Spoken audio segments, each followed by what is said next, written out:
মাৰ্কিন প্ৰশাসনেৰ অনুপ্ৰবেশকাৰী বিৰোধী অভিযানেৰ প্ৰভাব পড়েছে এতিয়া ভাৰততো অবৈধ ঘোষণাৰে 205 ভাৰতীয়ক আজি সামৰিক বিমানত স্বদেশলৈ বিতৰণ কৰে ট্ৰাম্প প্ৰশাসনে ট্ৰাম্পৰ এই অভিযানত নতুন দিল্লীয়ে সহযোগ কৰিব বুলি ইতিমধ্যে সন্মতি দিছে কিন্তু 2014 16 মেত মোদীয়ে প্ৰতিশ্ৰুতি দিছিল অবৈধ বিদেশীয়ে বান্ধিব লাগিব তালিটোপোলা মোদীৰ 16 মেৰ ধনী অথলে যোৱাৰ পাছত একেই পথ অনুসৰণ কৰিছে অসম চৰকাৰে 63 গৰাকী ঘোষিত বিদেশীক প্ৰত্যৰ্পণ নকৰাত অসম চৰকাৰক তুলাধুনা সুপ্ৰিম কোৰ্টৰ অসমৰ পৰা বিদেশী প্ৰত্যৰ্পণ সম্পৰ্কীয় গোচৰৰ শুনানিত দুজনীয়া বিচাৰপীঠৰ ধমক অসম চৰকাৰক ন্যায়াধীশ উজ্জ্বল ভূঞা আৰু ন্যায়াধীশ অভয় এছ ওকাৰ বিচাৰপীঠৰ কঠোৰ ভাষাৰে সমালোচনা অসমৰ পৰা বিদেশী খেদিবলৈ শুভ মুহূৰ্ত বিচাৰিছে নেকি ৰাজ্য চৰকাৰে বুলি প্ৰশ্ন বিচাৰপীঠৰ ঘোষিত বিদেশীক প্ৰত্যৰ্পণ নকৰাৰ লগতে মিথ্যাচাৰৰ আশ্ৰয় লৈ শীৰ্ষ আদালতৰ ৰুখত ৰাজ্য চৰকাৰ নাগৰিকপঞ্জী অৰ্থাৎ এনআৰসি উন্নীতকৰণৰ সময়ত বিদেশী ঘোষিত হৈছিল এই 63 গৰাকী লোক কিন্তু বিগত 10 বছৰে তেওঁলোকক ৰখা হৈছিল ডিটেনশন কেম্পত বিদেশী বুলি ঘোষিত ব্যক্তিক অনিৰ্দিষ্ট কাললৈ আবদ্ধ কৰি ৰাখিব নোৱাৰে এই ক্ষেত্ৰত সংবিধানৰ 21 নম্বৰ অনুচ্ছেদত আছে যাৱতীয় বিধি ব্যৱস্থা তেনে ক্ষেত্ৰত এই সমূহ ব্যক্তিক কি কাৰণত 10 বছৰে ৰখা হল ডিটেনশন কেম্পত জাতি মাটি ভেটি ৰক্ষাৰ কথা কোৱা বিজেপি চৰকাৰে বিগত সময়ত বিদেশী বিতৰণৰ বিপৰীতে বিদেশীক আদৰিবলৈহে সংশোধন কৰিলে কাৰ দৰে আইন শীৰ্ষ আদালতত হোৱা দুজনীয়া খণ্ড বিচাৰপীঠৰ শুনানিত ৰাজ্য চৰকাৰৰ মুখ্য সচিব ডক্টৰ ৰবি কুটাই ভিডিঅ' কনফাৰেন্স যোগে অংশগ্ৰহণ কৰাৰ লগতে অসম চৰকাৰৰ হৈ যুক্তি প্ৰদৰ্শন কৰে সহ মহাধিবক্তা তুষাৰ মেহতাই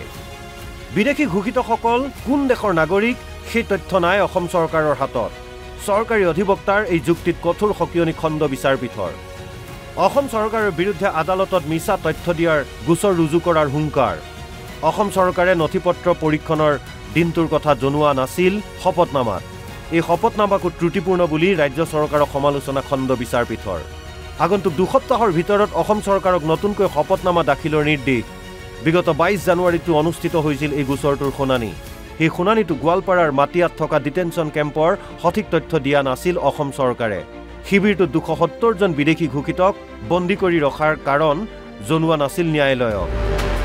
আগন্তুক 25 ফেব্ৰুৱাৰীত পুনৰাই অনুষ্ঠিত হ'ব এই গোচৰৰ শুনানি শীৰ্ষ আদালতত হোৱা শুনানিৰ পাছতেই বিষয়টোক লৈ সৰব হৈ পৰে বিৰোধী দলপতি দেৱব্ৰত শইকীয়া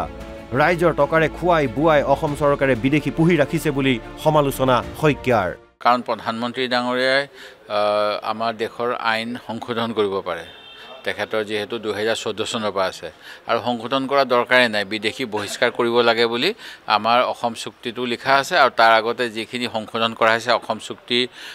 হোৱাৰ পিছত সেই গোটেইবিলাকত আছে যদি কোনোবা মানুহ বিদেশী বুলি প্ৰমাণ হয় তেতিয়াহ'লে তেখেতক নিজৰ দেশলৈ প্ৰত্যাৱৰ্তন কৰিব লাগে সেই গতিকে যিসকলক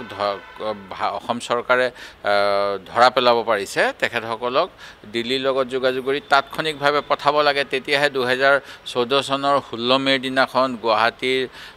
পৰা যিটো মানে নিৰ্বাচনৰ পিছতে 16 মেত অসমৰ পৰা বিদেশীয়ে তালিটোপোলা বান্ধিব লাগিব বুলি আজিৰ পৰা 11 বছৰ আগত নৰেন্দ্ৰ মোদীয়ে কৰা যিখিনি মন্তব্য সেইখিনি সাৰ্থক হ'ব সমগ্ৰ বিষয়টো সন্দৰ্ভত বিদেশী ঘোষিতসকলক ডিটেনশন কেম্পত ৰখাৰ কোনো যুক্তি নাই বুলি উল্লেখ কৰে অগপ বিধায়ক ৰমেন্দ্ৰ নাৰায়ণ কলিতাই যে এজন মানুহ বিদেশী যেতিয়া ট্ৰিবিউনেলত সি বিদেশী বুলি ঘোষণা কৰিব তাকতো ডিটেনশন কেম্পত ৰখাৰ যুক্তিয়ে নাই কাৰণ ইতিমধ্যে ন্যায়পালিকাৰ পৰা ঘোষণাই কৰিলে সি বিদেশীয়ে গতিকে যিজন বিদেশী ইয়াত ডিটেনশন কেম্পত ৰাখি ভৰণ পোষণ কৰাৰ যুক্তি নাই নহয় মোৰো এই কথা যিজন বিদেশীক বিতাড়িত কৰিব লাগে ইয়াৰ পৰা বহিষ্কাৰ কৰিব লাগে ডিটেনশন কেম্পত বিদেশী ঘোষিতসকলক আবদ্ধ কৰি ৰখা বিষয়টো মানৱ অধিকাৰ বিৰোধী ইয়াৰ দ্বাৰা বিদেশী ঘোষিতসকলক এক প্ৰকাৰ নিৰ্যাতন চলাই থকাৰ দৰে হৈছে এই নিৰ্যাতন বন্ধ কৰাৰ দাবী বিশিষ্ট অধিবক্তা নেকিবুৰ জামানৰ এই ন্যায়াধিকৰণে বিদেশী ঘোষণা কৰাৰ পিছত মাহৰ পিছত মাহ বছৰৰ পিছত বছৰ ইমান নিৰ্যাতন কৰা হয় ডিটেনশন কেম্পত যিটো অৱস্থাত মানুহখিনি থাকে ছয় নিশ্চয় এটা হ'ব নিশ্চয় লাগে আৰু কেন্দ্ৰীয় চৰকাৰৰ দায়িত্ব আহে যে তেওঁলোকে যিখিনি বিদেশী বুলি চিনাক্তকৰণ হৈছে তেওঁলোকে তাৰে এম্বেচিৰ লগত বাংলাদেশ এম্বেচিৰ লগত বা বাংলাদেশ চৰকাৰৰ লগত আলোচনা কৰি মানুহখিনিক নিজৰ নিজৰ অঞ্চলত ঘূৰাই পঠোৱাৰ দায়িত্ব কিন্তু কেন্দ্ৰীয় চৰকাৰৰ থাকিব যদি বিদেশী ঘোষণা ইতিমধ্যে হৈ গৈছে অসমৰ বিদেশী সমস্যাক লৈ কেন্দ্ৰীয় চৰকাৰে প্ৰদান কৰা তথ্য অনুসৰি 1997 চনৰ 6 মেত কেন্দ্ৰীয় গৃহমন্ত্ৰী ইন্দ্ৰজিৎ গুপ্তাই সদনত উল্লেখ কৰিছিল তথ্য সেই তথ্য অনুসৰি অসমত আছিল প্ৰায় 50 লাখ অবৈধ বিদেশী নাগৰিক অনুৰূপ ধৰণেৰে 1992 চনৰ 10 এপ্ৰিলত অসম বিধানসভাই দিছিল বিদেশীৰ তথ্য তদানীন্তন মুখ্যমন্ত্ৰী হিতেশ্বৰ শইকীয়াই উল্লেখ কৰা মতে সেই সময়ত অসমত আছিল 30 লাখ অবৈধ বিদেশী 2004 চনৰ 14 জুলাইত কেন্দ্ৰীয় গৃহ ৰাজ্য মন্ত্ৰী প্ৰকাশ জয়ছোৱালে দাখিল কৰিছিল বিদেশী নাগৰিকৰ তথ্য জয়ছোৱালে দাখিল কৰা তথ্য অনুসৰি অসমত আছিল 50 লাখ অবৈধ বিদেশী নাগৰিক অনুৰূপ তথ্যই 2016 ৰ 2 আগষ্টত সদনত দাখিল কৰিছিল মন্ত্ৰী কিৰেণ ৰিজিজুৱে সেই তথ্য অনুসৰি সেই সময়ত আমাৰ দেশত আছিল 2 কোটি অবৈধ বিদেশী এই 2 কোটিৰ ভিতৰত অসমতে আছিল প্ৰায় 20 লাখ অবৈধ বিদেশী নাগৰিক 2011 ৰ লোকপিয়ল অনুসৰি অসমত অসমীয়া ভাষী আছিল 48% অবৈধ বিদেশীৰ আগ্ৰাসনৰ বাবে অসমত কমি আহিছে এতিয়া অসমীয়া ভাষীৰ সংখ্যা 2031 ৰ পৰৱৰ্তী লোকপিয়লত এই পৰিসংখ্যা আৰু অধিক হ্ৰাস পোৱাৰ সম্ভাৱনা স্পষ্ট হৈ পৰিছে অসম চুক্তিৰ 5 নম্বৰ আৰু 6 নম্বৰ দফাৰ লগতে শুদ্ধ নাগৰিকপঞ্জীৰ প্ৰাসংগিকতা ঘোষিত বিদেশী বিতৰণৰ সমগ্ৰ প্ৰক্ৰিয়াটোত অসম চৰকাৰৰ কি হ'ব ভূমিকা ভিডিঅ' জাৰ্নেলিষ্ট প্ৰদীপৰ সৈতে দীপাংকৰ মেধিৰ সহযোগত news desk report NB news